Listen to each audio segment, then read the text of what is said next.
got a little prep work to do here. We should probably just start out filling these silicone molds with a little hot glue and allow them to cool. What's up, doll collectors, hobbyists, fabs, and besties? I'm Toya, an adult doll collector. Welcome to my miniverse. Today, I want to make a bed with a similar vibe to our grandfather clock. I've been wanting to make a canopy bed that we can hide on the shelf.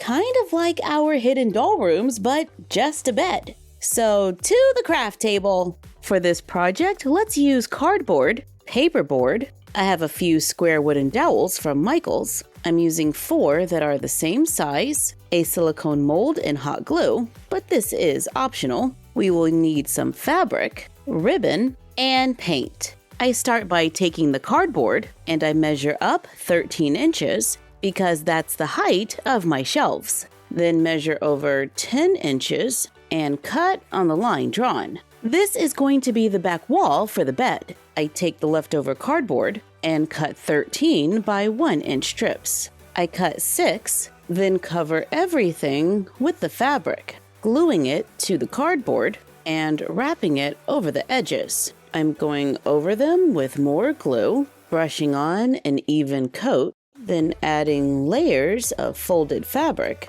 to hopefully give the look of curtains. I've done all 6 of the 1 inch strips. Once the glue dries, I flip them over and add some folded over fabric to the back. So they're finished on both sides. Take the piece for the back wall. Let's add 2 panels of fabric and we're just gonna pull them to the side. I'm covering the fabric with glue, then brushing it to evenly distribute it throughout the fabric. Then line it up near the edge, making sure to leave space for the wooden dowel. Then while the fabric is still wet, we're gonna just fold it and get some nice little curtain shapes. And hopefully when it dries, it will stay in this shape. After adding curtains to both sides, I allow it to dry. It's the next day and these curtains dried pretty firm. And now I have to rethink my design a little because I was gonna put a headboard right here, but this is gonna make a lot of bulk. So I measured my shelf, which is 11.5 inches deep. So let's use cardboard to build a platform to be the width of the back wall and 11 inches long. I cut 3/4 inch strips to glue at the edges. I glue supports going across, then flip it over and glue on paperboard. To smooth everything out, then let's glue on a few strips around the edges to clean up any rough edges. Since I'm making this to fit on my shelf, it is going to be a little shorter than my 11.5 inch doll, but you can always adjust the measurements to get the look that you want. Now let's cut 1 inch strips of paperboard, stack and glue 2 together, and add a thin strip to both sides. I'm going to add another strip onto the platform as well, and on the top edge. Now I have my platform and 3 strips. Let's take the wooden dowels, glue them onto the corners of the platform, then I glue the paperboard across the top, connecting them. Once it's been glued on 3 sides, let's just add the back wall and see how it looks. Okay, not too bad. I folded a piece of paper in half, then trimmed a little design to make a pattern for a headboard. I trace it onto paperboard, cut it out. I glue it on again for a second layer and cut it out. I got my silicone mold and I use hot glue to fill it. Once cooled, I peel them from the mold and arrange them on the top of the headboard. I glue them in place, then I add a few more strips and decorative hot glue pieces to the bed. Then let's take a little paint. I'm using a multi-surface satin paint in dark brown and go over all the paperboard and hot glue, making sure to get into all those tiny spaces. I paint the headboard and the bed frame.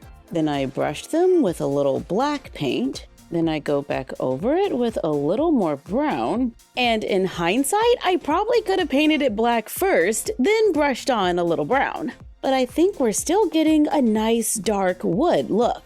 While those are drying, let's use more cardboard to make another platform. And it's gonna be a little smaller than the first platform. I cut a few 2-inch strips that we can glue around the edges and add a few supports to make a platform that we can use for a mattress. Let's cover it with a layer of felt, then our fabric, pulling it over the edges and gluing it underneath. And try to make it nice and straight at the corners. I want it to look like the bed has been made with the pillows tucked in, so I'm taking another piece of fabric and a piece of felt cut to the width of the bed. On the longest side, I overlap the felt and glue the ends together. I left a small hole in the center so I can add a little glue, and then just glue it in the middle. Add fluff to both sides, then glue them shut. Then place them onto the fabric and glue the fabric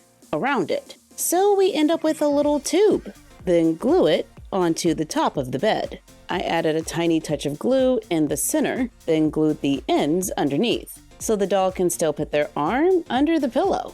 Now we can start gluing everything together and hope that it works out. I'm gonna slide the headboard under the curtains first, but I didn't glue it down yet. While it's just sitting there, I'm gonna glue the back wall to the bed frame, then position the headboard and glue it in place. So far, so good.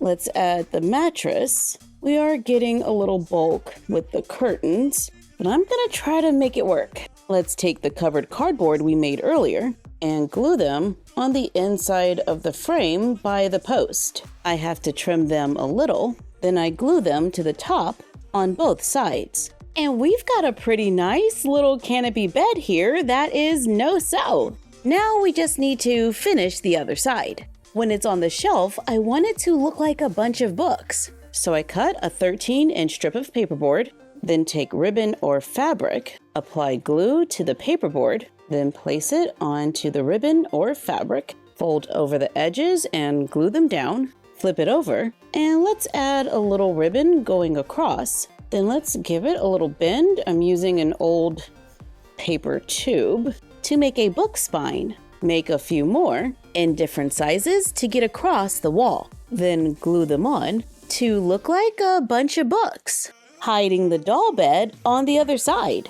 And when we want to do a little doll photography, we can just flip it around and make a quick backdrop using poster board. I cut the poster board to 13 inches tall and I fold it so it has 3/4 of an inch in the center, like a binder. I cover the inside with our printable wallpaper in blue and add printable baseboards to the bottom. Give the walls more strength by adding poster board to the back. Glue ribbon on the spine so it matches the faux books. Let's cut out a window. This one's probably around 5 inches. Add clear plastic from packaging. Frame the window using more of the baseboard trim. I made another set of curtains on foam and allowed them to dry, so I can easily remove them and glue them around the window. We can use some more fabric to make a little pull back and glue it in place to make a quick window with curtains for the room that we can close up and place next to our other faux books. Then set up as a doll room when we're ready to take a few photos. Even though the bed is a little short, I think it can totally work. Just add a rug and a nightstand, and the dolls can snuggle up with a throw and watch the latest drama. Thank you for joining us while we made a doll canopy bed. Like, comment, share, and subscribe. Don't forget to ring the bell and follow us on Instagram and YouTube at MyFroggyStuff and Bella of MyFroggyStuff on Instagram. And we will see you next time. Bye!